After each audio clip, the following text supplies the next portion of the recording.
Well, the first thing I thought of was that I got a phone call from my son, and he said, "Let's go walking."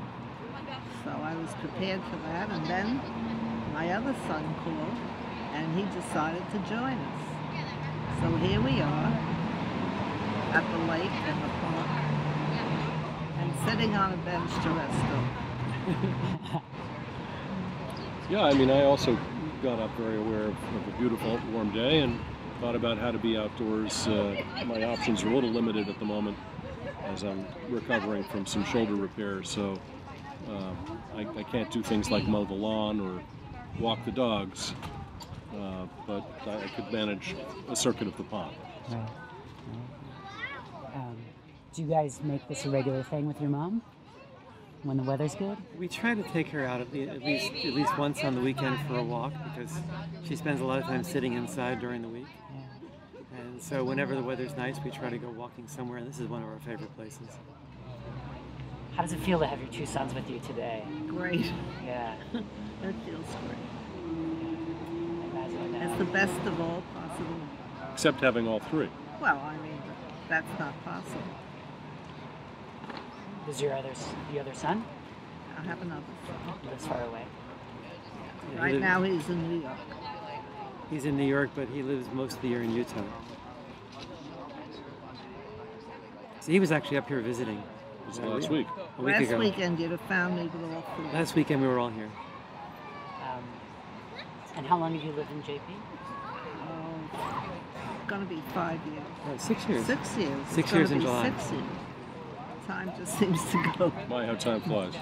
Where did you grow up? I grew up in the New York area, and I lived in Brooklyn as a child, and then I lived out in Jackson Heights, and then what was the last Fresh one? Meadows and then Great Neck. Yeah, Fresh Meadows and then Great Neck. How did you end up in Boston? Pardon me? How did you end up in Boston? We waylaid her. We both live here, so we wanted her up. We wanted her to be closer to us. And everybody was leaving one way or another. It was time. I lived there alone for about 20 years. And I lived there altogether about 50 years. 50 years in Great Neck. Yeah. I've been asking people if they could go back and tell their 10-year-old self something. You know, what would that be? That's too far back. Yeah. Maybe try 20. Okay. What would you tell your 20-year-old self? I might tell myself to be more careful That's not possible. in what I was doing. I know. So, try again. Try again, Mom. Why? You should be less careful. No, more careful. Less careful. I might have made the same mistakes all over again. Or you might have, found a way to make revisions once having made mistakes. Yeah. That's what I have this is her time picture, for not now. ours. Well, it's true. What would you tell your 10 if your sons were 10 today? What would you tell your sons If they were 10, today?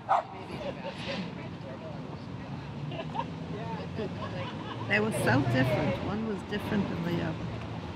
This one used to come home from school, and he made an outline of what he was going to do that afternoon.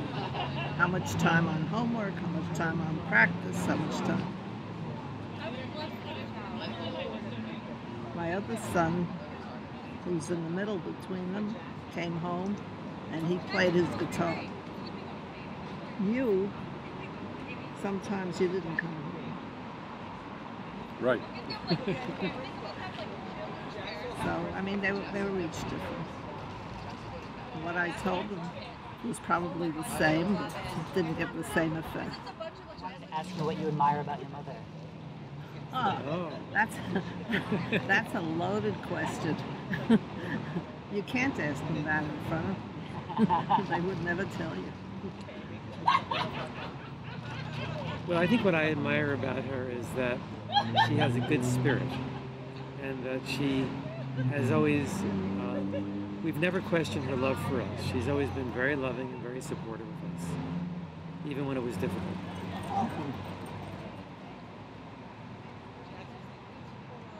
Yeah, I mean, obviously, have to share that sentiment. And I would say you've been a model of caution. I really appreciate it. Thank you so much. Well, you're welcome. I could have told you a lot more.